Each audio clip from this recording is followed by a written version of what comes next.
Hello students, welcome to all of you. I am Miss Seema Landge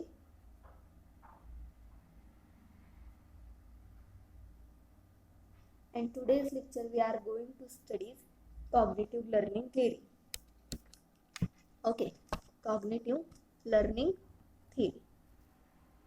So, previous lecture ला आपण operational learning theory बघितली, त्या अगोदर social learning theory बघितली. लक्षात घ्या जी तुम्हाला there are 4 learning theories. First classical, then second operational, and third cognitive, and fourth social learning theory. So, okay, classical conditioning theory is equal to Ivan Pavlov, Russian psychologist. Okay, operational learning theory is equal to psychologistic B.F. Skinner. Okay, B.F. Skinner. And cognitive theory is equal to cognition and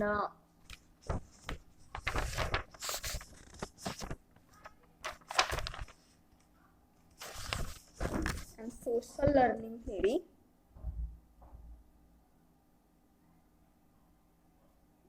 okay. Social learning theory याच्यावरती तुम्हाला दिलेला नाहीये कोणत्या थिंकरची आहे किंवा रिसर्चरची वगैरे आहे.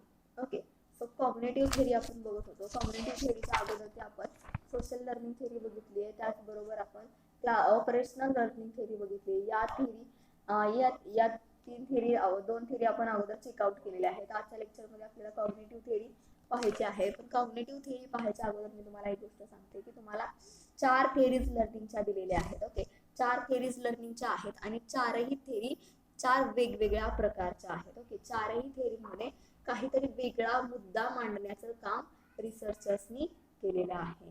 Okay, एक सारख्या थेरीज नाही आहेत, अतिशय वेगळ्या आणि डिफरंट थेरीज आहेत. सो केअरफुली तुम्हाला याचा स्टडी करणे इथं अतिशय आवश्यक आहे.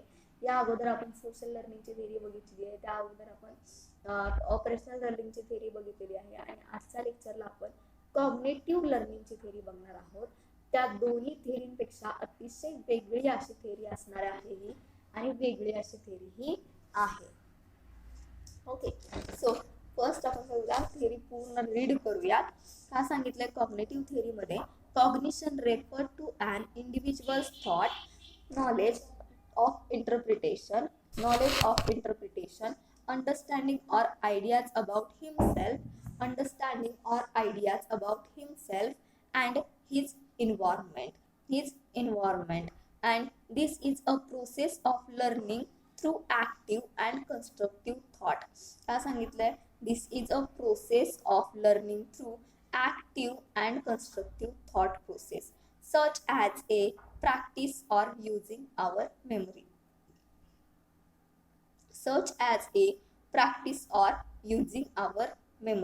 One example might be that you were taught how to tell time by looking at a clock. One time might be that you were taught how to tell time by looking at a clock. Then someone taught you the meaning of the big hand and little hand, and you might have had to practice till the time when you were first learning it. Okay, then the process of learning was entirely inside your mind and didn't involve any physical movement, any physical motion, or any physical behavior, and it was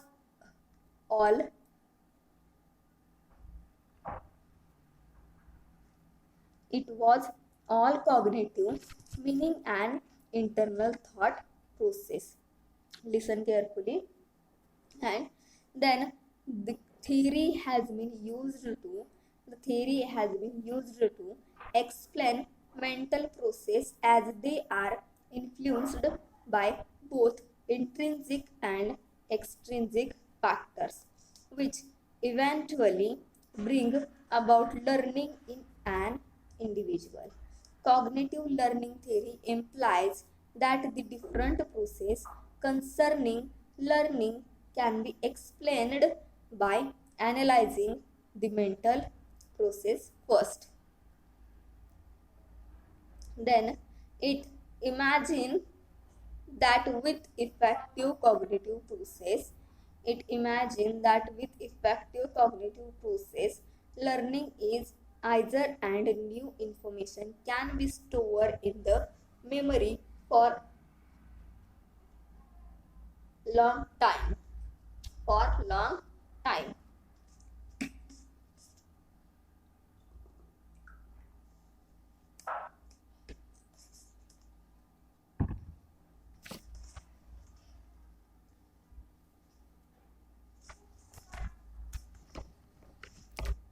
Then, on the other hand, ineffective cognitive process result in learning difficulties that can be seen any time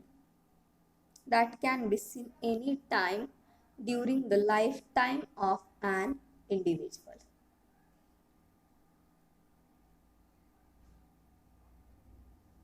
During the lifetime of an individual.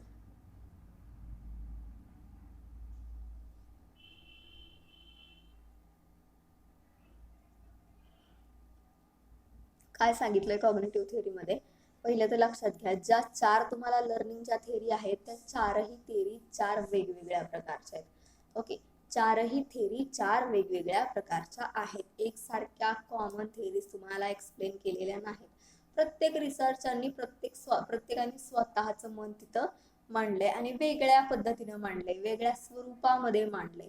Okay, काय सांगितलंय cognitive थेअरीमध्ये individual लेवलवरती व्यक्तीचे thoughts कशा पद्धतीचे असू शकतात, व्यक्तीची माहिती कलेक्ट करण्याची स्टाईल कशी असू शकते, किंवा एखादी गोष्ट एखादी सिच्युएशन अंडरस्टँडिंग करण्याची त्याची स्टाईल कशी असू शकते, त्याची कपॅसिटी कशी असू शकते, किंवा त्याच्या स्वतःबद्दलच्या काही आयडियाज असतील मग त्या कशा पद्धतीच्या आहेत.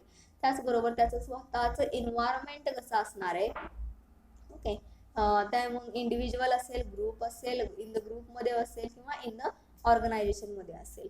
ओके, एम्प्लॉईचे स्वतः इंडिव्हिज्युअली विचार करण्याची स्टाईल कशी आहे, त्याचबरोबर त्याची माहिती घेण्याची स्टाईल कशी आहे, किंवा एखादी सिच्युएशन मधून काहीतरी लर्न करण्याची अंडरस्टँडिंगची त्याची स्टाईल, त्याची कपॅसिटी कशा पद्धतीची आहे, स्वतःबद्दलच्या काही आयडियाज आहेत का, मग कोणत्या आयडिया आहेत, त्या कशा पद्धतीच्या आहेत, कोणत्या प्रकारच्या आहेत.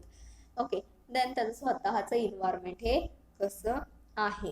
ओके, लक्षात घ्या, कॉग्निटिव्ह थेअरीमध्ये कशाचा स्टडी केला गेलाय, इंडिव्हिज्युअल लेवलवरती ह्युमन जो असेल त्याचं थॉट कशा पद्धतीचे असतात, एखाद्या सिच्युएशन मधून तो लर्न काय करतो, पटकन काय लर्न करतो, किंवा वेळ कशासाठी लागतो, त्याचबरोबर त्याच्या स्वतःच्या काही आयडिया आहेत का, त्या कशा पद्धतीच्या आयडिया आहेत, त्याची विचार करण्याची पद्धती कशी आहे आयडियांबद्दल. ओके, इन शॉर्ट कॉग्निटिव्ह थेअरीमध्ये पूर्ण माइंड सेट, कॉग्निटिव्ह थेअरी ही पूर्ण तुमच्या माइंडशी रिलेटेड आहे असं तुम्ही तिथं म्हणू शकता. Then this is a process of learning through active and constructive thought process. This is a process of learning through active and constructive thought process such as a practice or using our memory.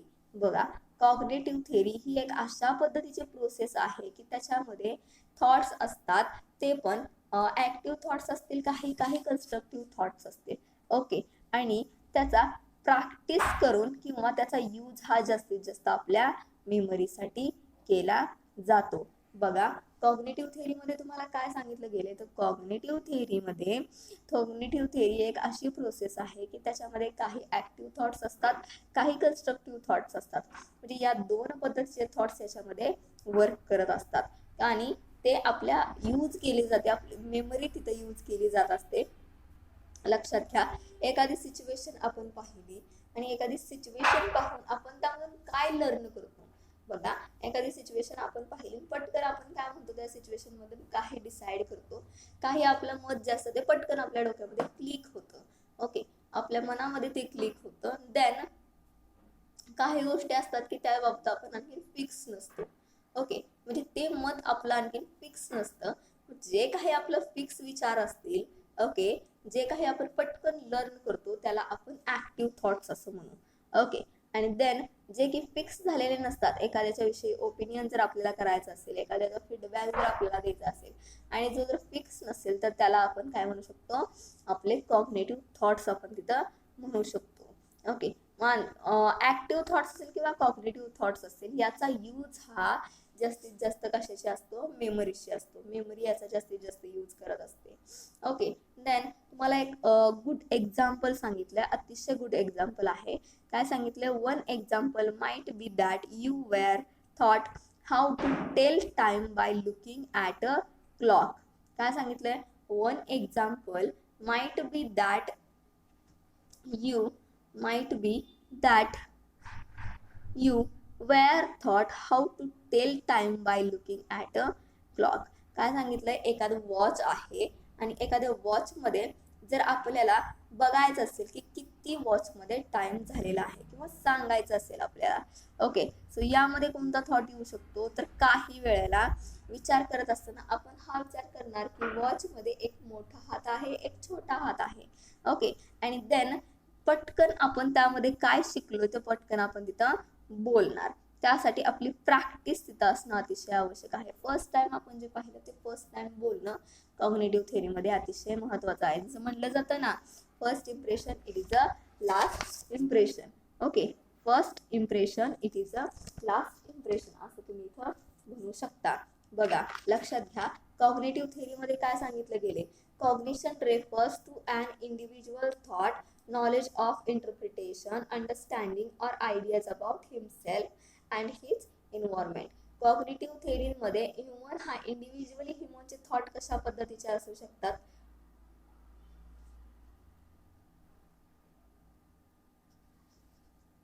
Then एखाद्या situation मधून माहिती knowledge हे interpret कशा पद्धतीने human करतो, त्याचबरोबर एखाद्या situation मधून अंडरस्टँडिंग करण्याची त्याची स्टाईल असेल, अंडरस्टँडिंगची त्याची कॅपॅसिटी असेल, ती कशा पद्धतीची असते, त्याचबरोबर त्याच्या स्वतःबद्दलच्या काही जर आयडिया असतील तर त्या कशा पद्धतीच्या आहेत, त्याचं स्वतःबद्दलचं असणारं एन्व्हायरमेंट जे आहे ते कशा पद्धतीचं आहे. ओके, याचा स्टडी इथं कॉग्निटिव्ह थेअरीमध्ये केला गेलेला आहे. लक्षात ठेवा, कॉग्निटिव्ह थेअरीमध्ये जे काही आपण लर्न करतो, पटकन आपण कॅच करतो आपल्या माइंडमध्ये, ते आपले ऍक्टिव्ह थॉट्स असतात. ओके, आणि काही थॉट्स असे असतात की ते आपण पटकन कॅच करू शकत नाही किंवा केले तरी त्याच्यावरती आपण फिक्स नसतो, त्याला आपण कन्स्ट्रक्टिव्ह थॉट असं म्हणू किंवा त्याला म्हणता येईल.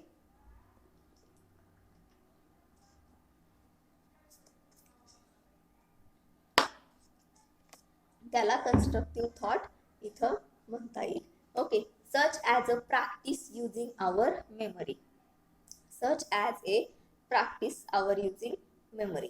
बघा, ही जे काही थॉट्स असतील ते थॉट्सची जी प्रोसेस असेल ती फिक्स होण्यासाठी जे काही विचारांची काय होत असते, प्रॅक्टिस केली जात असते. विचारांची प्रॅक्टिस होते, ती प्रॅक्टिस कशी होत असते, आपली मेमरी यूज करून होते. तिथं आपली मेमरी खाल्ली जात असते. लक्षात घ्या. ओके, काय सांगितलंय, तिथं आपली मेमरी ही खाल्ली जात असते. Then some example might be that you were thought how to tell time by looking at a clock. How to tell time by looking at a clock. काय सांगितलंय, एखाद्या वॉचमध्ये जर पटकन बघून सांगायला सांगितलं की किती टाइम झालाय हे बोलायचंय त्याच्यामध्ये. ओके, तो आपल्या मनामध्ये काय विचार आहे ना, पटकन विचार येणार आहे पटकन, तो इथं सांगितलाय. काही वेळांच्या मनामध्ये असा विचार येऊ शकतो की वॉचमध्ये एक मोठा हात आहे आणि एक छोटा हात आहे. Okay, then you might have had to practice telling the time when you are first learning it. आणि त्यामधून जे काही तुम्ही पहिल्यांदा बघता क्षणी आपण जे शिकलात ते तुम्ही तिथं सांगण्याचा प्रयत्न द बेस्टली करणं गरजेचं आहे आणि द बेस्टली केला पाहिजे.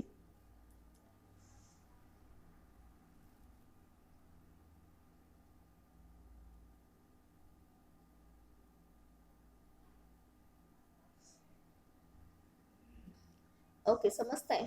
Then the process of learning was entirely inside your mind and didn't involve any physical movement, motion or behaviors.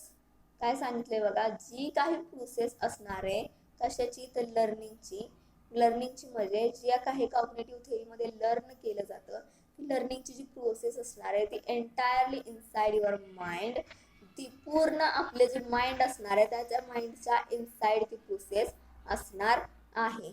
G process असणार आहे ती पूर्ण कशी असणार आहे, इनसाइड माइंडमध्ये प्रोसेस ती असणार आहे. ओके, काय सांगितलं जात आहे, लर्निंगची जी थिअरी आहे कॉग्निटिव्ह थिअरी, त्या थिअरीमध्ये जी काही प्रोसेस केली जात असते थॉट्सची, ती थॉट्सची प्रोसेस कशी असते, एंटायरली एंटर आवर माइंड. ओके, ती पूर्ण आपल्या माइंडशी रिलेटेड असते, ती आपल्या माइंडमध्ये असते. ओके, ह्यामध्ये कोणत्याही पद्धतीचा लर्निंगच्या थेरीमध्ये कोणत्याही पद्धतीचं फिजिकल मुवमेंट, कोणत्याही पद्धतीचं फिजिकल मोशन हे इन्व्हॉल्व केलं जात नाही. त्यामध्ये कोणत्याही पद्धतीचं फिजिकल बिहेवियर इन्व्हॉल्व केलं जात नाही. यामध्ये only on and inside your mind, यामध्ये माइंडशी रिलेटेड असेल जे, ते माइंडशी रिलेटेड असणाऱ्या सर्व गोष्टींचा स्टडी इथं केला गेलाय. ओके, प्रत्येक सिच्युएशन पाहिली की पटकन आपल्या मनामध्ये काय येतं आणि कशाबद्दल आपण कन्फर्म असतो आणि कशाबद्दल आपण कन्फर्म नसतो. ज्याबद्दल आपण कन्फर्म असतो ते आपले ऍक्टिव्ह थॉट्स असतात आणि ज्या सिच्युएशन बद्दल आपण कन्फर्म राहत नाही ते आपले कन्स्ट्रक्टिव्ह थॉट्स हे असतात. This process of learning was entirely, this process was learning entirely inside mind and didn't involve any physical motion or behaviors. बघा, स्ट्रिक्टली सांगितलं गेले तुम्हाला. Then it was all cognitive. बघा, it was all, हे सगळं जे असणार आहे ते कसे असणार आहेत, कॉग्निटिव्ह असणार आहे. Then meaning and internal thought process. बघा, जे काही मिनिंग असणार आहे ते कसं असणार आहे, इंटरनल थॉट प्रोसेस असं सांगितलं गेले. Then the theory has been use to explain, काय सांगितलंय, the theory has been use to explain mental process. Okay, या थिअरीमध्ये जास्तीत जास्त काय केले गेले, यूज मेंटल प्रोसेस जी असेल ती जास्तीत जास्त प्रमाणामध्ये मेंटल प्रोसेस या थिअरीमध्ये यूज केली गेलेली आहे. Then as they are influenced by both intrinsic and extrinsic factors. बघा, यामध्ये जे काही इंट्रिन्सिक फॅक्टर्स असतील आणि जे काही एक्सट्रिन्सिक फॅक्टर्स असतील, हे दोन्ही फॅक्टर्स यामध्ये काय करत असतात, अफेक्ट करत असतात, इन्फ्लुएन्स करत असतात. Okay, then which eventually bring about learning in an individuals. Okay, which eventually bring about learning and in individual. Okay, then cognitive learning theory implies that the different process concerning learning and be explained by analyzing the mental process first. काय सांगितलं जातंय बघा, mental process ही आपली शाबूत राहणं अतिशय आवश्यक आहे. लेक्चरशिप मध्ये आपली मेंटल कंडिशन जी आहे ती मेंटल कंडिशन व्यवस्थित राहणं अतिशय आवश्यक आहे. जर आपली मेंटल कंडिशन ही व्यवस्थित नसेल किंवा आपण आपली जी सिच्युएशन असणार आहे पुढे जाऊन ती जर व्यवस्थित नसेल तर ऑन दॅट टाइम मध्ये काय होणार आहे, आपला कॉन्फिडन्स हा तिथं कमी होऊ शकतो बिनधास्तपणे. त्याचबरोबर आपला माइंडसेट कशा पद्धतीचा आपण ठेवलेला आहे ते बाकीच्यांना आपल्याला काय होतं, दिसून येतं, बाकीच्यांना जास्तीत जास्त समजतं त्याबद्दल. Okay,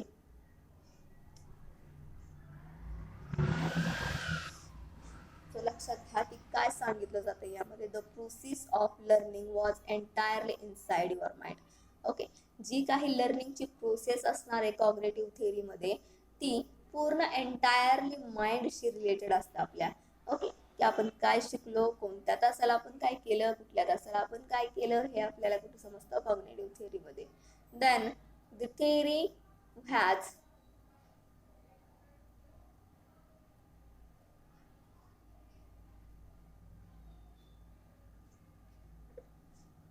The theory has been used to explain mental process. बघा, then they are influenced by both intrinsic and extrinsic factors, which eventually bring about learning in an individual. Okay, then cognitive learning theory implies that the different process concerning learning can be explained by analyzing the mental process first. Okay, काय सांगितलंय? Cognitive learning theory employs that the different process, okay, that the different process concerning learning can be explained by analyzing the mental process first. बघा, जे काही explain करायला लावलं असेल तुम्हाला, त्यामध्ये फर्स्टली तुम्हाला एक्सप्लेन करायचं असतं की तुमची मेंटल प्रोसेस कशा पद्धतीची आहे, तुमचं मेंटली अनालायझिंग कशा पद्धतीचं आहे इन कशामध्ये, कॉग्नेटिव्ह थेअरीमध्ये. Cognitive learning theory employs different process concerning learning. बघा, आपण ज्या काही लर्निंगच्या प्रोसेस घेतो त्या वेगवेगळ्या घेत असतो, डिफरंट घेत असतो. Can be explain by analysing the mental process first. Okay, mental process ही कशा पद्धतीनं आहे किंवा मेंटल प्रोसेस ही कशा पद्धतीनं असू शकते, माइंडसेट हा कशा पद्धतीने ठेवला पाहिजे बिझनेस ऑर्गनायझेशनमध्ये, हे तुम्हाला समजणं अतिशय आवश्यक आहे. Okay, then it imagines that with effective cognitive process, learning is either and new information can be stored in the memory for a long time. Okay, बघा, imagination that with effective cognitive process, the effective cognitive process ही जर आपण imagination केली,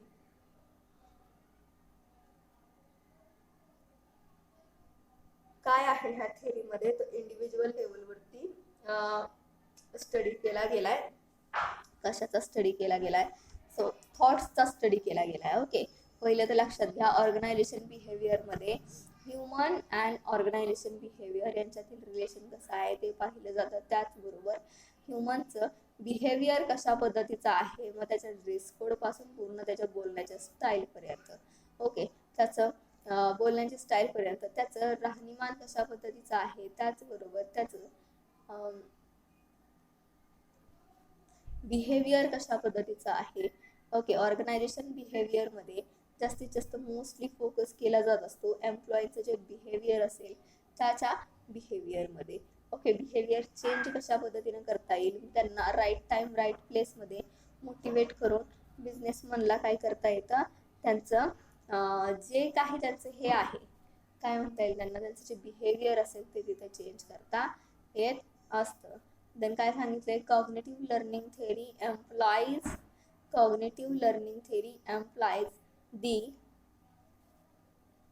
the different process concerning learning can be explained by analyzing the mental process first. Then it imagine that with effective process. Okay, तुम्ही समजू शकता की effective process ही कशी आहे, आणि इफेक्टिव्ह प्रोसेस ही कॉग्नेटिव्ह थेअरीची एमकॉमवाल्यांना सुद्धा आहे. Learning is either and new information can be store in the memory for a long time. Okay, काय सांगितलंय, it imagine that with cognitive process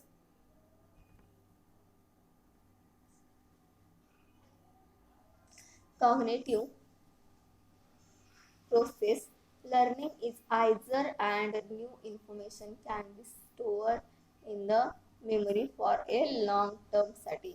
Then last is one other hand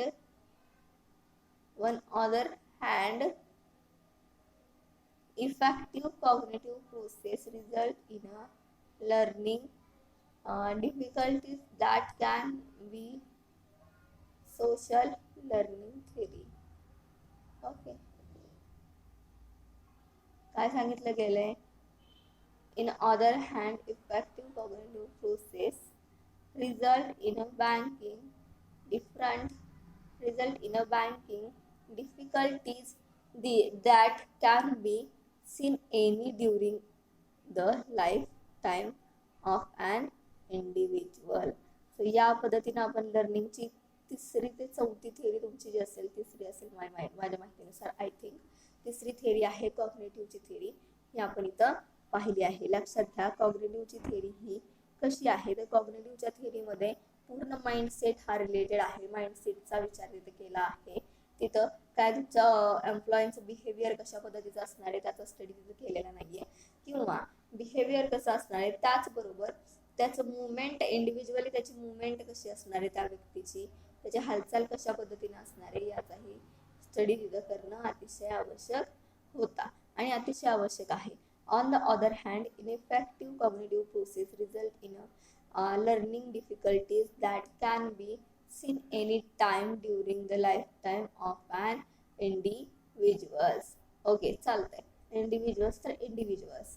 okay so लक्षात घ्या की effective cognitive process त्याचा सच a result जो असणार आहे तो difficulties that can be seen any time during the life time of an individual. Okay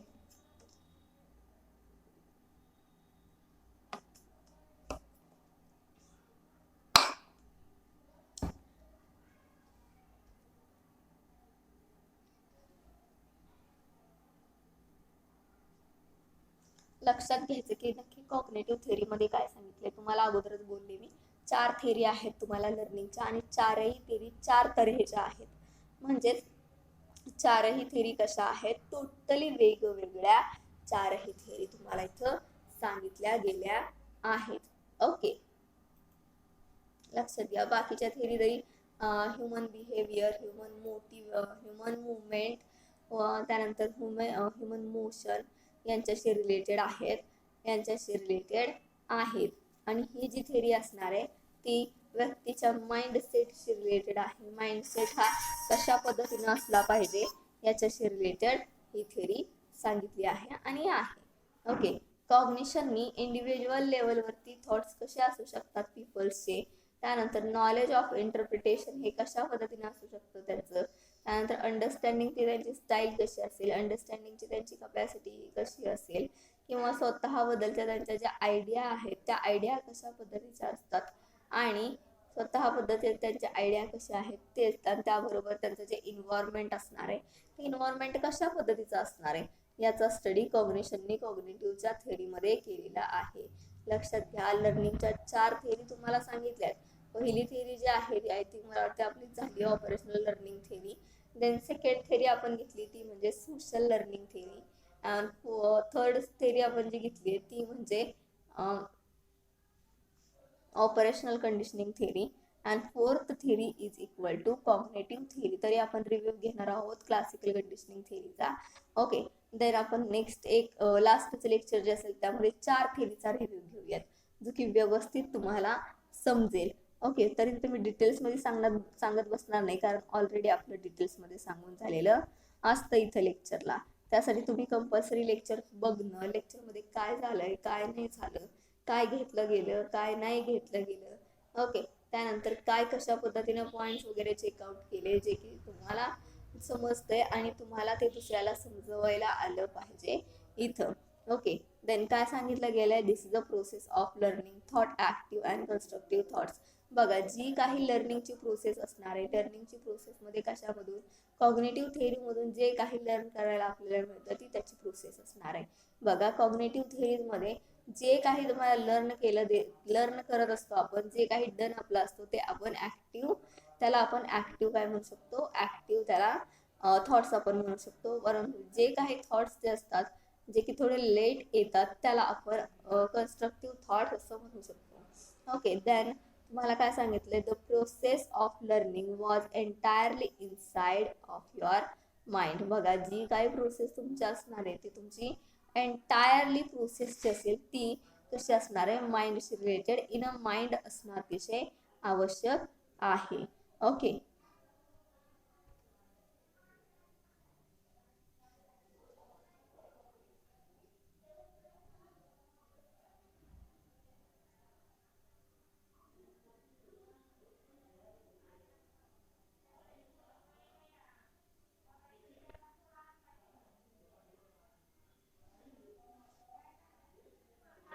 कशी आहे कॉग्निटिव्ह थिअरी ही टोटली आपल्या एंटायर इनसाइड माइंडशी रिलेटेड आहे. त्यामध्ये ह्युमन बिहेवियर असेल किंवा ह्युमन मुवमेंट असतील, ह्युमन मोशन असेल, ते कोणत्याही पद्धतीचं इन्व्हॉल्व केलेलं ह्यावेळेस नाही.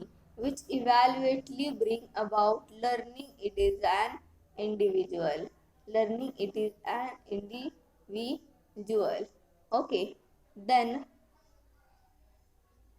the theory has been used to explain mental process. बघा या थेरीमध्ये टोटली मेंटल प्रोसेस जे असणार आहे ती मेंटल प्रोसेस काय केली आहे, यूज केली गेली आहे. कारण जास्तीत जास्त लोड इथं दिला गेलाय तो म्हणजे ताण इथं दिला गेलाय तो म्हणजे त्या मेमरीवरती. मेमरीचा यूज कसा आहे इथं जास्तीत जास्त प्रमाणामध्ये मेमरीचा यूज केलेला आहे आणि तो आपल्याला दिसतोय. ओके, सो या पद्धतीनं कॉग्निटिव्हची थेरी आहे, अतिशय सोपी आहे, जास्त डिफिकल्ट नाहीये तुम्हाला सांगायला. Then the theory has been used to explain mental process as they are influenced by both intrinsic and extrinsic factors which eventually bring about learning in an individual.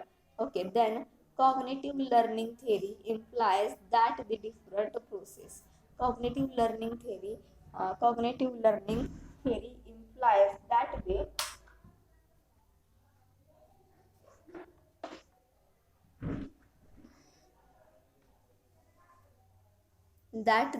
different process concerning learning can be explained by analyzing the mental process first.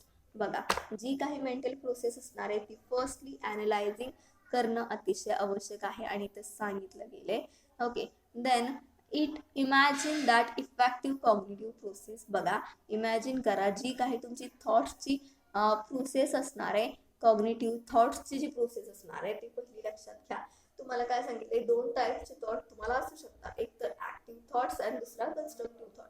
त्यामध्ये मग कोणतेही thoughts असतील त्याची जी तुमची process असणार आहे imagination मध्ये ती तुमची इफेक्टिव्ह असणं अतिशय आवश्यक आहे. ज्या वेळेला इमॅजिनेशन केलं जाईल त्यावेळेला सुद्धा ते इफेक्टिव्ह असणं अतिशय आवश्यक आहे. Then learning is either and new information can be anything can be store in the memory for a long time. काय सांगितलंय बघा, learning is either and new information.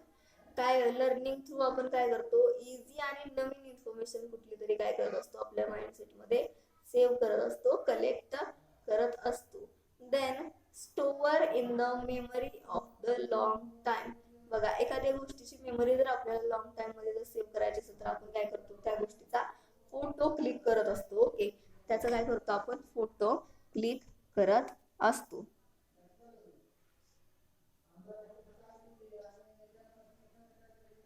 Then long time मध्ये आपल्या मेमरीमध्ये एखादी आपण नवीन सिच्युएशन एखादी बघितली त्यामधून आपल्याला जे लर्न करायचं ते आपण पटापट लर्न केलं आणि ते आपण जे आपल्या मेमरीमध्ये स्टोअर केलेलं आहे ते लॉंग टर्म साठी मेंटेन राहणं अतिशय आवश्यक आहे कॉग्निटिव्ह थिअरीमध्ये. Okay, then on the other hand effective cognitive process result in a learning difficulties that can be seen any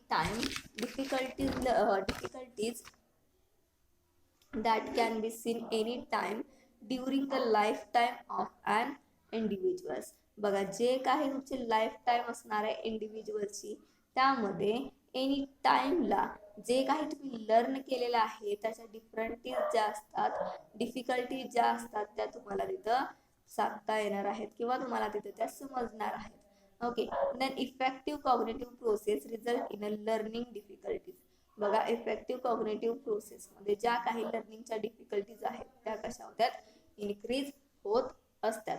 so या पद्धतीनं इंडिव्हिज्युअल लेवलवरती लॉंग टर्म साठी एखाद्या इव्हेंट किंवा सिच्युएशन ही आपल्या मेमरीमध्ये आपण स्टोअर करत असतो.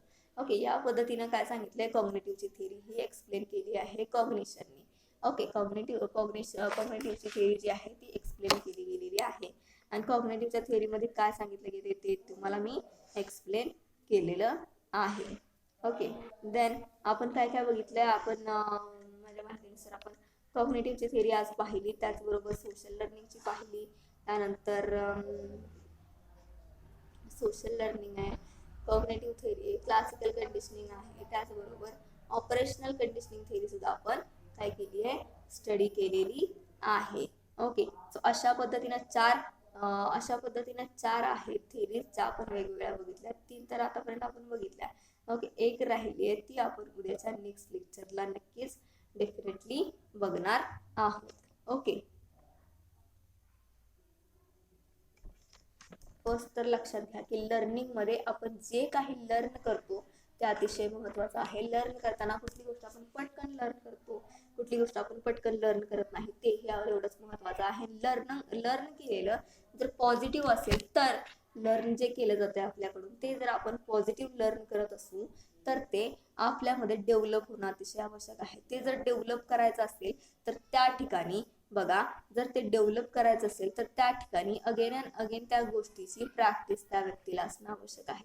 ज्या वेळेला अगेन अँड अगेन व्यक्तीची त्या वेळेला प्रॅक्टिस असेल त्यामध्ये, तर तिथे काय सांगितलं की ज्या वेळेला अगेन अँड अगेन वस्तूची म्हणजे वस्तू डेव्हलप करण्यासाठी तिची प्रॅक्टिस ज्या वेळेला होईल त्यावेळेला आपण जी गोष्ट शिकतो त्याच्यावरती आपलं कमांड हे बसत असतं. आणि एखाद्या वस्तूवरती आपलं कमांड बसणं हे अतिशय आवश्यक आहे, कारण ज्या वेळेला एखाद्या गोष्टीवरती किंवा आपल्या कामावरती आपलं कमांड बसतं त्यावेळेला आपण जे काम अगोदर जास्त वेळेला होणार होतं ते काम आपण इझिली तिथं करत असतो. ओके,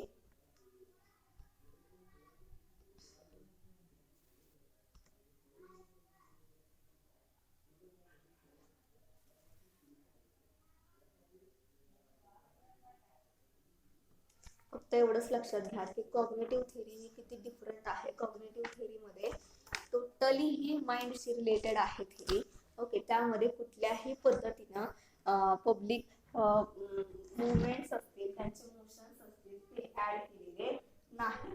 ओके, लक्षात घ्या, त्यांचे मुवमेंट्स जे असतील, त्यांचे मोशन्स जे असतील ते ऍड केलेले, ह्या इन्व्हॉल्व केले गेलेले या थेरीमध्ये नाहीत. कारण या थेरीमध्ये वन अँड ओनली काय इन्व्हॉल्व केलं गेलंय, एंटायर आपला माइंडसेट कशा पद्धतीने असणार आहे तो यामध्ये इन्व्हॉल्व केला गेलाय. पुरे माइंडसेटचा स्टडी इथं केला गेलाय असं आपण म्हणू शकतो. बघा, टोटली माइंडसेट हा कशा पद्धतीने आहे, टोटली माइंडसेटचा स्टडी कशा पद्धतीने केलाय, माइंडसेट हा कशा पद्धतीनं माइंडसेट विचार करतो, त्याचे थॉट कशा पद्धतीनं आहेत याचा स्टडी काय केला गेला, या कॉग्निटिव्ह लर्निंगच्या थेरीमध्ये केला गेलेला आहे. एखादी व्यक्ती एखाद्या सिच्युएशन बद्दल विचार कशा पद्धतीने करते, ती सिच्युएशन अंडरस्टँड कशा पद्धतीने केली जाते, किंवा त्या सिच्युएशनचं एन्व्हायरमेंट कशा पद्धतीचं होतं, किंवा जे काही त्या सिच्युएशन बद्दल त्याच्या स्वतःच्या ज्या आयडिया असतील ह्या आयडिया सुद्धा जास्तीत जास्त इन्व्हॉल्व केल्या गेल्या कॉग्निटिव्ह लर्निंग थेरी मध्ये. ओके, सो त्यासाठी कॉग्निटिव्ह लर्निंग थेरी जी असणार आहे ती लर्निंग थेरी अतिशय इम्पॉर्टंट लर्निंग थेरी अशी असणार आहे. ओके, सो आपण काय बघितले, आपण क्लासिकल कंडिशनिंग थेरी बघितली आहे. क्लासिकल कंडिशनिंग थेरी आपण अगोदर बघितली आहे, खूप दिवस झाले त्याला, त्याचा एक रिव्ह्यू आपण घेणार आहोत उद्याच्या लेक्चरला. ओके, क्लासिकल कंडिशनिंग थेरीमध्ये एक्सपेरिमेंट केला गेलाय. तो एक्सपेरिमेंट कशावर केला गेलाय, तो एक्सपेरिमेंट हा एका कुत्र्यावरती केला गेलाय. ओके, देन ऑपरेशनल कंडिशनिंग थेरीमध्ये सुद्धा एक एक्सपेरिमेंट केला गेलाय. आता तो एक्सपेरिमेंट कशावर केलाय, तर तो एक्सपेरिमेंट उंदरावरती केला गेलाय. ओके, देन सोशल लर्निंग थेरीवरती कुठेही एक्सपेरिमेंट केलेला नाही. सो सोशल लर्निंग थेरी ही एक इझी आहे तुम्हाला स्टडीसाठी. आणि देन आजच्या थेरीमध्ये सुद्धा कुठेही कुणावरही एक्सपेरिमेंट केला गेलेला नाही. सो आजची थेरी ही तुम्हाला खूप इझी आहे स्टडी करण्यासाठी. सो या पद्धतीने आपल्याला 4 थेरी दिल्यात, त्यातल्या आपण 3 थेरी बघितल्यात, एक थेरी आपण नेक्स्ट लेक्चरला बघणार आहोत. ओके,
सिमे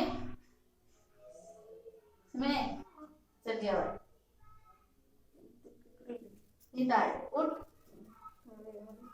घेतलं का ते सगळं काय नीट म्हणलं काय तू ते चल चल पटकन